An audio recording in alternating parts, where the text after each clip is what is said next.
So গাই সরকারের কাছে একটা বিনম্র অনুরোধ, আমরা বাজারে যাইবার লাগি একটা জাহাজের ব্যবস্থা করে দিলে তো ভালো হইতো। হ্যাঁ, ওই দেখো কতটুকু জল।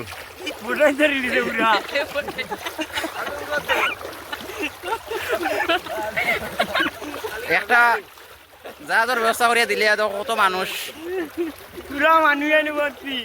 রুজি বলো আর বারিশা পানি রাস্তা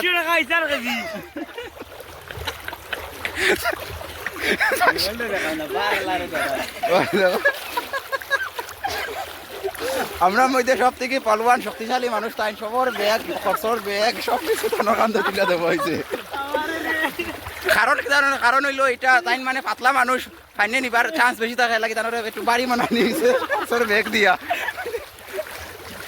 হ্যাঁ, যে যে পাতলা মানুষ রোগা ফটকা দাদা অকল তারা দেওয়া হয়েছে ব্যাগ, কারণ তারা ব্যাগের ওজনে তারা নিচে দিয়ে ডাইবা থাকবা রাস্তার লগে মিশিয়ে থাকবা। হ্যাঁ, আর ফুটে নিতে পারতো না। আর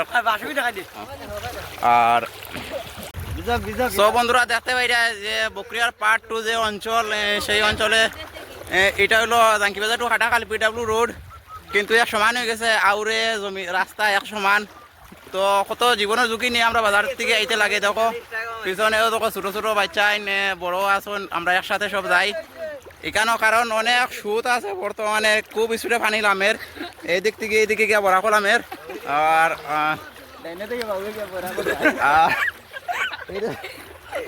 ও দেখো একটা বাচ্চা আছে তারে আমরা মিডিলও রাখছি, কারণ নিতে কি পারে পানির এর লাগিয়া আমরা একসাথে দেখো সারা আইছি, বড় বড় মাছ পড়ে এখানে ডর আছে, কামড় মারি দিতে পারে নাকি থাকবা। ঠিক আছে। হ্যাঁ, আর তো তার কাছ থেকে কিছু জানি পানির বিষয়ে, তারা মানে কেমন কষ্ট করেন।